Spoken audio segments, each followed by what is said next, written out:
joining me for this lesson. Last week we were in Exodus chapters 21 through the middle of 23, and I stopped short of going all the way through chapter 23 because the middle of 23 gets us to a very interesting passage, and this is starting in verse 20. I'll read through it and then we can comment on it generally, comment on the wider message of it. But then I want to focus in on a certain part of it, particularly the first three verses of it. I'll circle back and look at that more intently. Commenting on last week, we looked again at some of the commands, and we got through a block of commands in the law. And these commands, we need to understand, have principles and ideals behind them, ideals that God holds dear to his heart, which is why he told his people to do these things in order to uphold these sorts of ideals and live up to them. He was calling them to very particular moral standings. And we also talked about how those commands were still grounded in the current historical context of the time, if you get what I'm saying. That's why God didn't come out and say, hey, abolish slavery, but he made it very, very easy for slaves to be freed if they were ever mistreated. And we're going to see later on in the law that he makes provisions for people to just be released from slavery. For a Hebrew, it was every 6 years. After every 6 years, if the person is your slave, after 6 years of working, they're no longer your slave. So at the beginning of the 7th year, they're free. And we also have the year of Jubilee. That's a very popular one to talk about, where all debts were forgiven, which debt is one of the main ways that you would go into slavery. You would sell yourself into slavery in order to pay off your debt. But with the year of Jubilee, no matter how much debt you have, it is wiped clean, and it doesn't matter. It's not on an individual case-by-case basis. It's just on society in general. Every 50 years, the 50th year is the year of Jubilee, and everyone gets their debts forgiven.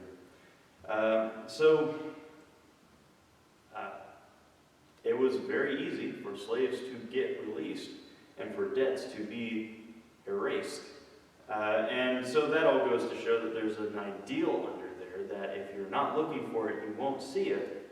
And if you don't see it, you're going to think that the Bible is saying one thing about a certain very immoral human institution, and not what it is actually implying. That it is very much subverting that immoral human institution. So we come to this portion now. This is starting from verse 20 of chapter 23 in the book of Exodus. We're just going to dive in. I don't know how long this will actually take, but I didn't write any material after this, so if we get finished early, we can finish early. God says in verse 20, "Behold, I send an angel before you to guard you on the way, and to bring you to the place that I have prepared. Pay careful attention to him and obey his voice. Do not rebel against him, for he will not pardon your transgression, for my name is in him. But if you carefully obey his voice and do all that I say, then I will be an enemy to your enemies and an adversary to your adversaries.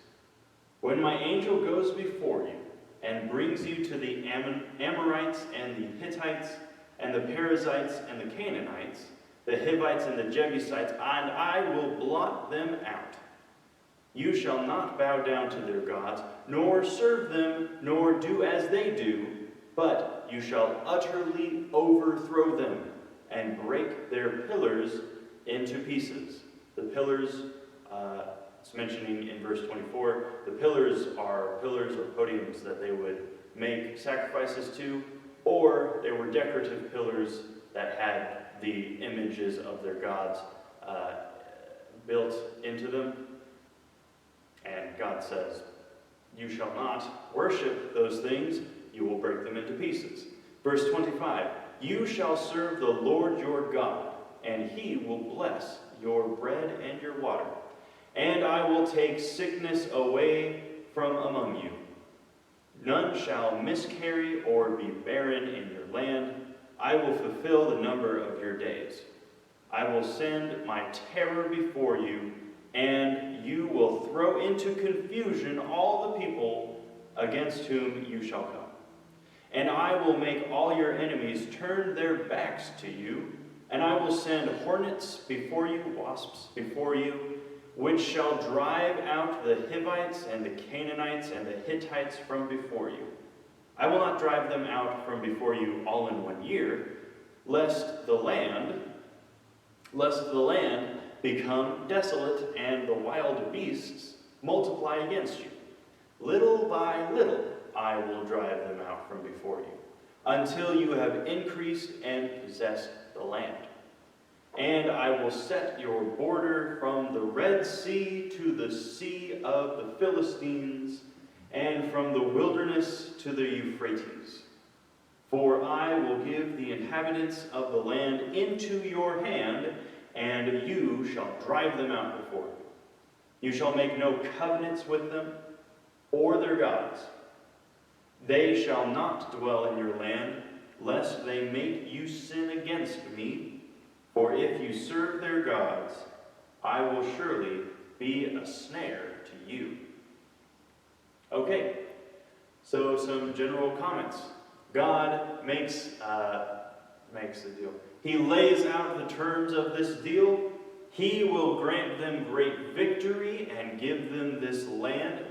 As the former inhabitants are driven out of it, he will give them all this land. In return, they need to obey him and not turn to the gods of the people who are inhabiting the land at the moment. But if they do turn to follow the gods of the people who are inhabiting the land at the moment, then God will turn right around and deliver all of the bad things that he would have delivered onto them and deliver it onto the Israelites instead. He will instead not be a snare to the Canaanites, but instead become a snare to the Israelites. It all depends on them, which path they will choose. And we know from the book of Joshua that they choose most of the time to follow God and to drive out all of these people, destroy the idolatrous elements that they leave behind, and establish a nation that worships God. However, people like Gibeon, the people of Gibeon are not Israelites, and they tricked Israel into making covenants with their people, and God had said, don't make any covenants while you're there. Don't make any covenants with them or their gods. And they went and made a covenant with the Gibeonites. They didn't know that they actually lived there, but still, they did something that was wrong. And then afterwards, at the end of the book of Joshua, we learn that they did not drive out every inhabitant of the land. Some of them they left, intentionally meaning for them to be slaves, which God said to drive them all out. And so this is probably more instances of the covenants happening between them and those people, which they were not supposed to do. And so because they did that, and because they started to turn away from God, that's when we get to the period of the Judges. You know, the sort of generation or 2 generations after Joshua. It's the period of the judges, and people have already started to go bad.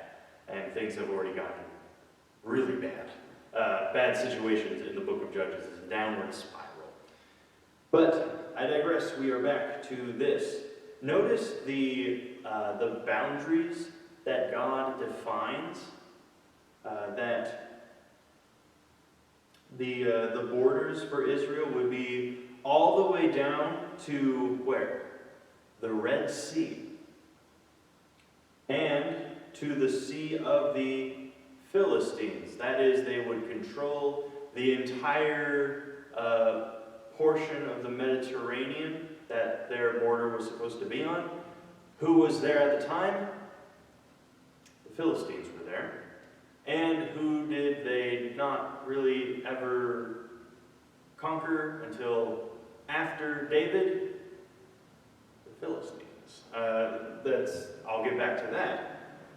How about these borders, or this last border? From the wilderness to the Euphrates. From the wilderness to the Euphrates. Where is the Euphrates? The Euphrates is the river that divides the Mesopotamia, the between two rivers area, between the Tigris and the Euphrates. That's backwards for you guys. It would be the Tigris and the Euphrates, and in between is Mesopotamia. Israel was supposed to control all the land from the wilderness, which is like the southeastern part of their territory, all the way up to the Euphrates River. Israel doesn't take control of that territory, not that whole area with these borders, until a very specific person comes along. His name is Solomon. Solomon was the king who led Israel to take control of the full length and breadth and width of the territory that was promised to them right here. Solomon. He was the first king that didn't have to deal with the Philistines. He was the first king. He was the first Israelite king who didn't really have to go to war with anyone, because God promised David that no one would come against Israel in the days of his successor, which is Solomon. So Solomon gained control of all of that territory that was promised in the first place. Territory that Israel, before him, had never taken control of, had never had, because they were not faithful all the way to God. They were not completely faithful in pushing out the people, the former inhabitants, and not having dealings with them, and just getting them out. Here's the thing that some people have faith-shaking experiences when they think about this. Because in our nation, this comes up, right? In our national history, if anyone is international who is watching this, this is in the United States. This is being recorded in the United States. In our nation, we have a very unsavory part of our history where we forcibly relocated many native peoples.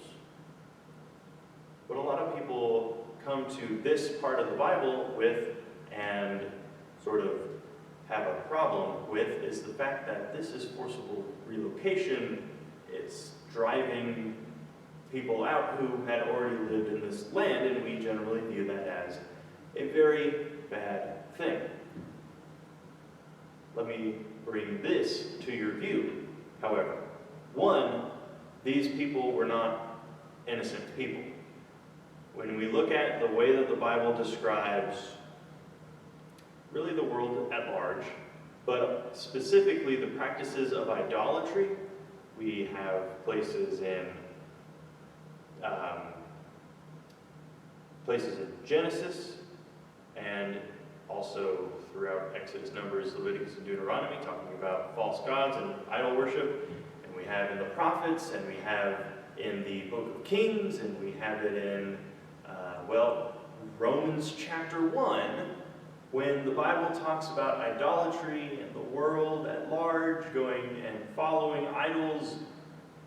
It is sinful, and it is wrong, and it's bad, and it's something that they get condemned for.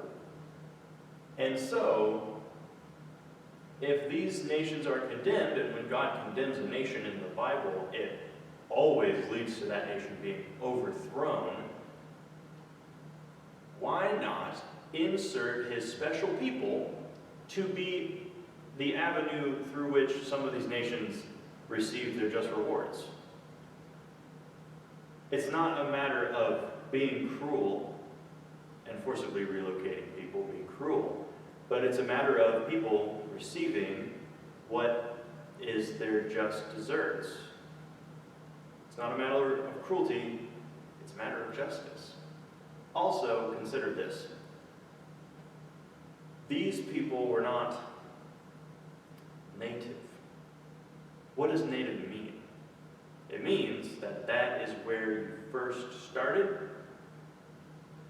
That's what the word native means. If someone is native to somewhere, it means that's where they began. Usually we use it in the term of they were born there, so they're native Georgia, native Florida, native New York, I don't know. But if you use it in terms of people groups, which is what we're dealing with here, because God is not specifically talking about just a generation, but he's talking about an entire people group here, then how do you define native? How do you define a native population? Do you define it as they began there? Where did they actually begin? Where did this people group actually begin? We can trace their beginnings all the way back through the Tower of Babel incident, through Noah and the ark, through the intervening years from the beginning, all the way back to the Garden of Eden. Where are we natively from? Where is our indigenous home? Well, it was the Garden of Eden, not here. Not here is the point, and not wherever they were either, because the Garden of Eden was lost, it's destroyed. So, are they a native population being forcibly relocated? Well, they're being forcibly relocated, but they're not a native population. Technically, they have as much right to that land as Israel. However, you could argue they have less of a right to that land because Israel got the full rights from God, from the Lord. That's just a thought process that I had recently about this matter, and it really put it to bed for me. I don't see a problem with this. They have as much right to that land as they do, and as we do, and really, Israel got the full rights to it from God, so I don't see a problem with it if God decided that that was what was going to happen. All right, so those were the comments on the passage in general. I see we're like halfway through the class, so this is good. Here is the passage that I want to hone in on and focus down on so we can understand it really, really well. It is the first couple of verses in that passage, so I'll read them again, starting from verse 20. Behold, I send an angel before you to guard you on the way and to bring you to the place that I have prepared. Pay careful attention to him and obey his voice. Do not rebel against him, for he will not pardon your transgression. Why? Because my name, this is God speaking, my name is in him.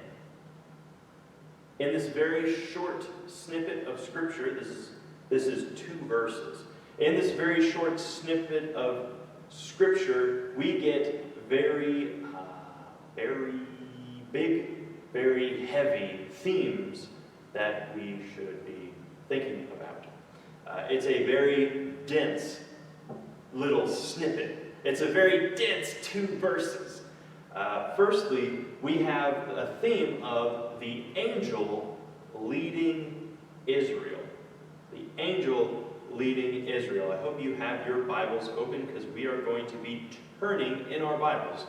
Exodus chapter 13, verses 21 through 22. This is when Israel has left Egypt and they are on their way towards the Red Sea.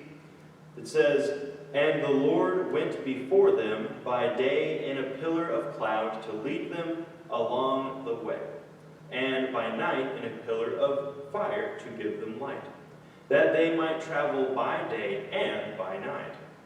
The pillar of cloud by day and the pillar of fire by night did not depart from before Israel." I forgot to mention, the word before, both in Exodus 23 and in this one, is the same word that was used in Exodus 20, talking about I believe it was the second command. It was the first command. The first command, which is, "You shall not have any other gods before me." Remember we talked about that? It wasn't denoting sequence. It was denoting something in the presence of something else, or someone in the presence of someone else. So that is the same idea. The angel would appear to Israel. However, with the angel leading Israel, I guess you could say that necessitates an idea of sequence, that he goes first and then they follow, which that's fine. That's neither here nor there. Anyway, back to Exodus 13. The pillar of cloud by day, the pillar of fire by night. The Lord went before them in their presence in the pillar. So this is the Lord in the pillar. Keep that in mind. Now we're in Exodus chapter 14, the next chapter, verses 19 through 20. This is when God is going to protect Israel from Pharaoh and his army while they go forward into the sea and cross it. Then, verse 19, "The angel of God, who was going before the host of Israel, moved and went behind them, and the pillar of cloud moved from before them and stood behind them, coming between the host of Egypt and the host of Israel. And there was the cloud and the darkness, and it lit up the night without anyone coming near the other all night." Okay, so I thought, chapter 13, I thought that it was the Lord in the pillar of cloud and fire, going before Israel. But now it's the angel of God. We talked about this before, and it brings up the idea that sometimes the Bible talks about it in ways that are a little confusing. It talks about the presence of the Lord in ways that are a little confusing to us, because when we think of an angel, we think of angelic being. Maybe you think of them having wings. The Bible never actually has angels appear with wings, but maybe you do. It's in the shape of a person, maybe. Usually you think of that. And we never think of the angel figure to be a manifestation of God that he himself makes of himself. Which in the Hebrew scriptures, in the Bible, that happens quite often. Especially, like, here is an instance. It is the Lord in the pillar of cloud and fire, and it is the angel of God. Now, this is a linguistic thing that we have to look at. The word angel, what does it mean? Everybody says it means messenger, right? That is because the Greek word, angelos, which is where we get the word angel, specifically means messenger. However, the Hebrew word for angel does not just mean messenger. It can also mean representative. In fact, that's It means that more than it means messenger, just messenger. It means representative, and in another sense, it can mean representation or a manifestation. Okay? So, if we come to an instance where this is a little confusing, I thought it was the Lord in the pillar, but now it's the angel of God in the pillar, it's actually both. It's just that it's a little linguistic tangle that we need to undo in order to understand it. Then we come, of course, to Exodus 23, our passage that we were looking at. This angel would go before them and would lead them to the land. Okay, so now we don't have the pillar anymore, we just have this angel. Well, that's not actually what happens. Because if you look at Numbers chapter 10, when Israel is ready to pick up everything and start moving on, they leave Mount Sinai. Verses 11 through 13, it says, "In the second year, in the second month, on the 20th day of the month, the cloud, which is the same cloud from before, lifted from over the tabernacle of the testimony, and the people of Israel set out by stages from the wilderness of Sinai. And the cloud, that same cloud, the cloud from Exodus 13, Exodus 14, settled down in the wilderness of Paran. So they set out for the first time at the command of the Lord by Moses. The standard of the camp of the people of Judah set out first by their companies, and over their company was Nishan." And it goes on and describes how they left. So we have Exodus 23. It's going to be this angel leading them to the promised land. But Numbers 10, it's still the cloud? Obviously, logically thinking, there must be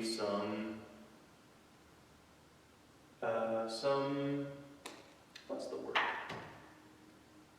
There must be some conflating that we need to do. We need to combine some categories that we have. An angel doesn't just have to be in the figure of a person. It can be in the figure of a cloud, a pillar of cloud, and a pillar of fire. A pillar of cloud by day, and a pillar of fire by night. And that angel doesn't always have to mean that it is a completely separate being from the Lord, because the Lord was in the pillar of cloud and fire, but also the angel of God was in the pillar of cloud and fire. When we talk about the personas and the manifestations of God in the Bible, it gets real confusing. Okay? It gets real confusing. Really fast.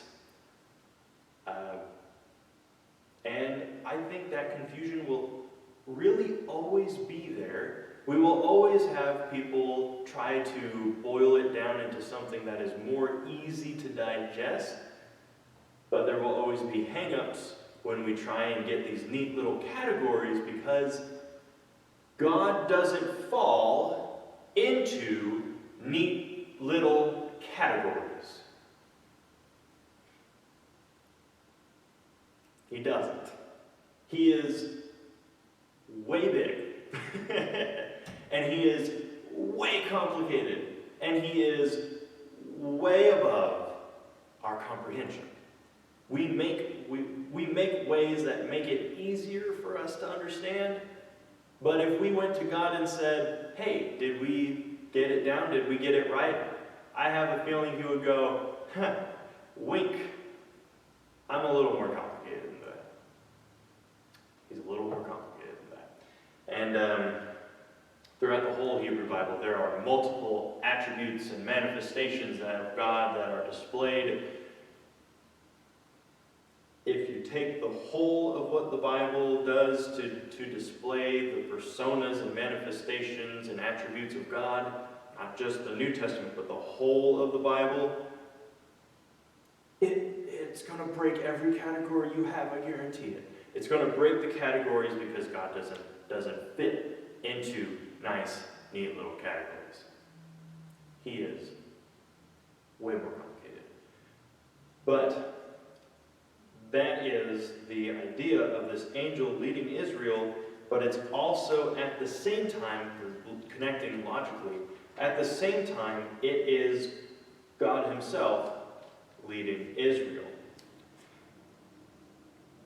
You could make the case that this is maybe pre-incarnate Jesus, kind of point out what Paul says in 1 Corinthians, that they were following this spiritual rock, and that rock was the Christ.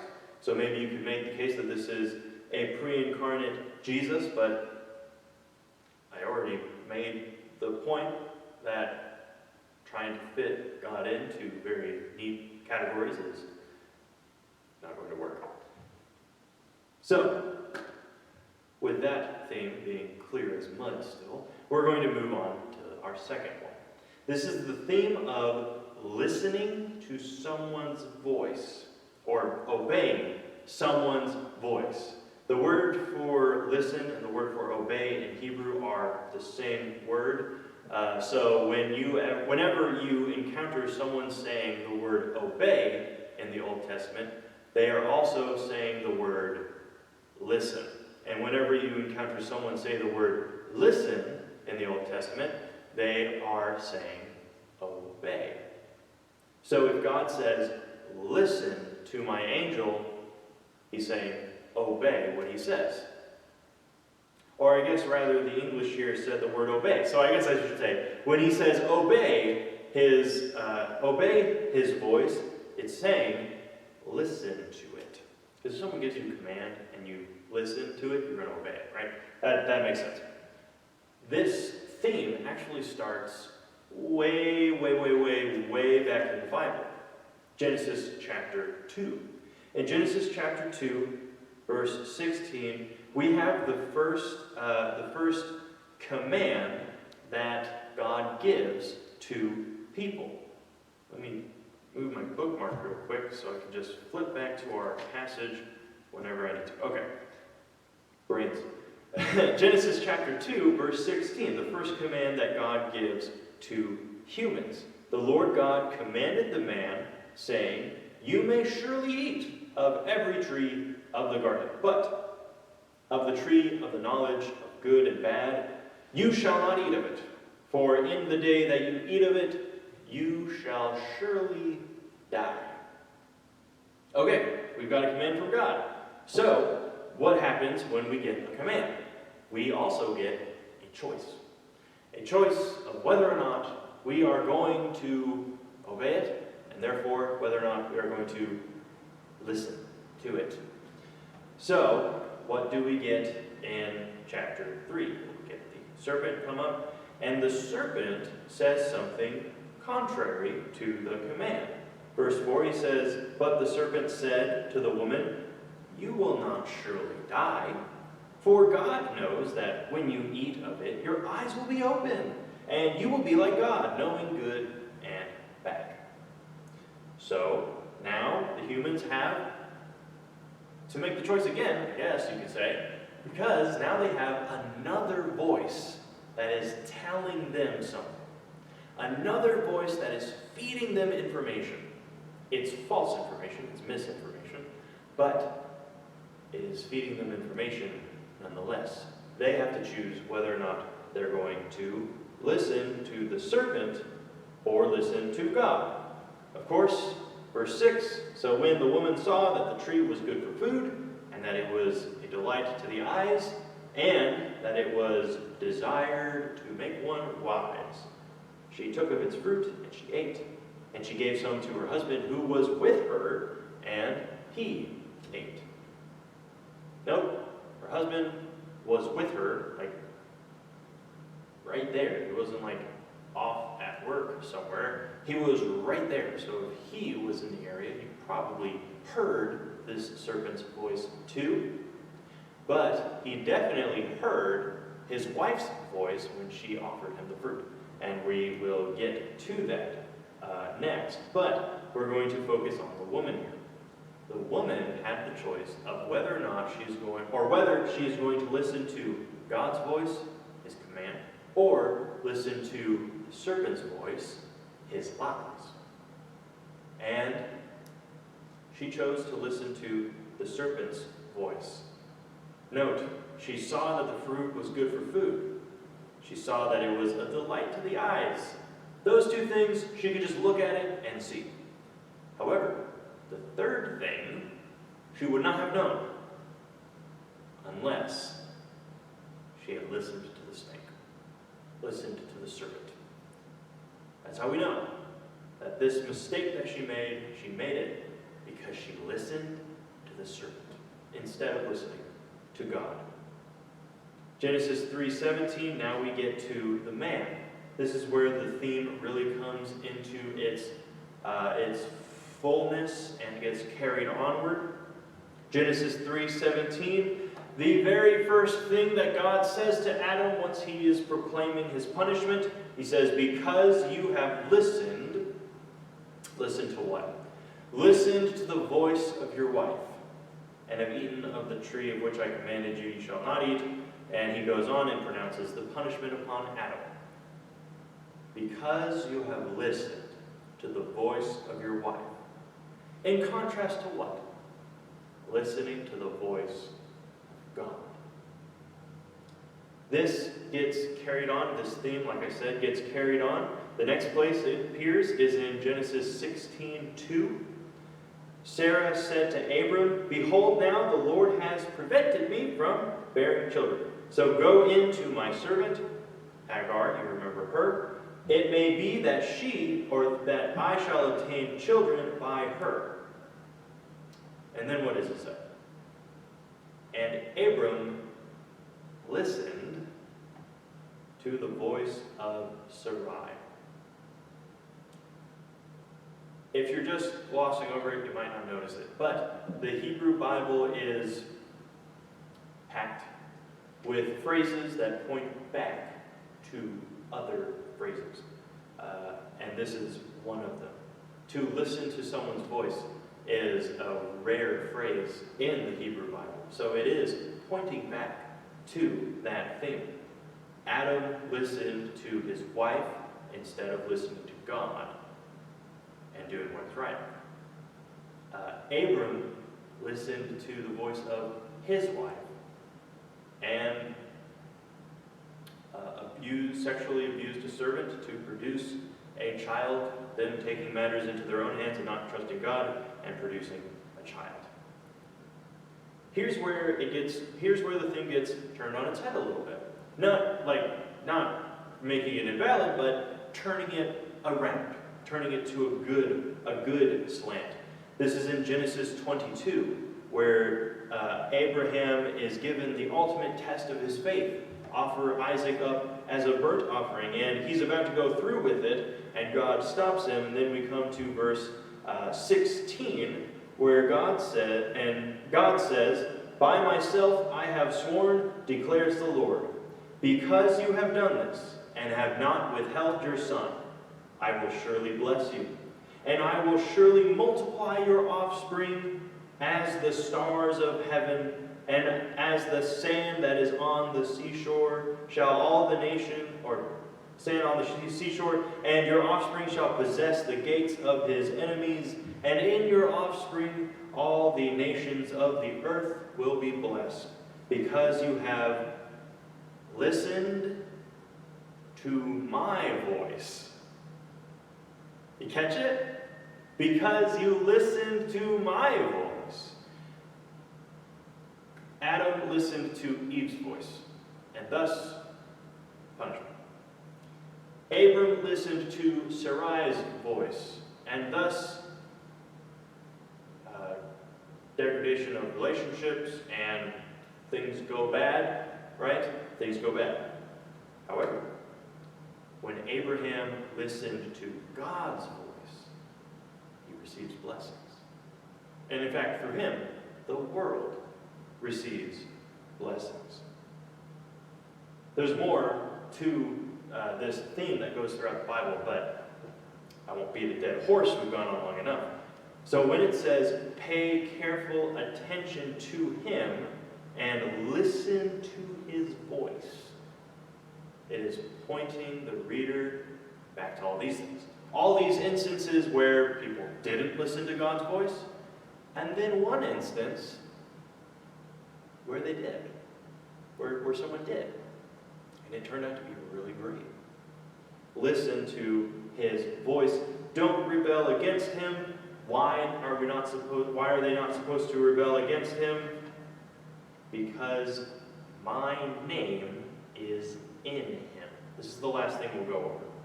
God's name being in something or someone is equivalent, in the Bible, it's equivalent with God's presence being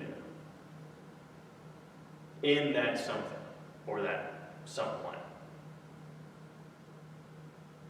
So God's name was in the temple. 2 Samuel chapter 7, David wants to build God a house, and God says, no, that's fine, but I'm going to build you a house, my servant David. And then he says, but your son is going to be the one to build a house for my name. Let me look at the specific wording of it here. 2 Samuel chapter 7, verses 12 through 13. When your days are fulfilled and you lie down with your fathers, I will raise up your son, or your offspring after you, who shall come from your body, and I will establish his kingdom. Remember Solomon, his kingdom, and the borders that it controlled, right? He shall build a house for, he doesn't just say for me, he says for my name. And I will establish the throne of his kingdom forever.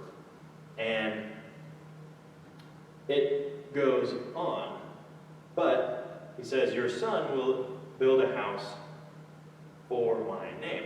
A house for my presence, you could say. Meanwhile, what is inside the temple? What's inside the most holy place? The Ark of the Covenant, right?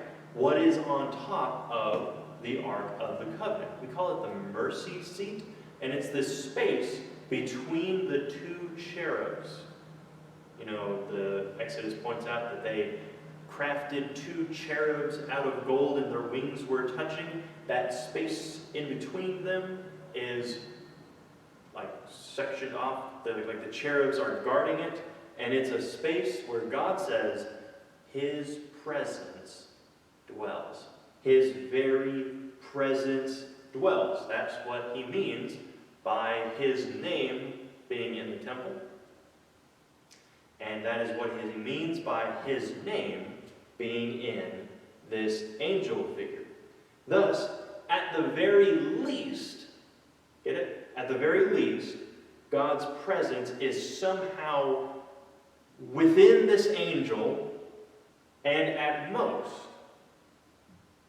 and this makes sense when you've got the Christ in mind, and when you've got the fact that God doesn't really fit into neat little categories in mind, it is God. Just like how the pillar of cloud and fire was God, was how God was appearing already. Very dense passage. Very interesting passage to think about, to ponder. I invite you to go through the rest of the Old Testament and really the Bible as a whole, and look for all of the times that God manifests himself in some way, in an angel, in a pillar of cloud and fire, in a whirlwind, in wisdom, in love, in peace, in his Spirit, in his Son, in the Ancient of Days, all of these different ways. And you'll notice that he is truly magnificent and truly way beyond anything that we think he is. I'll leave you with that thought. Thank you for joining me this evening, and I pray that God will give you a good evening and a good rest of the week, and that I will see you, hopefully, if you're in this area, on Sunday morning. God bless you. Good night.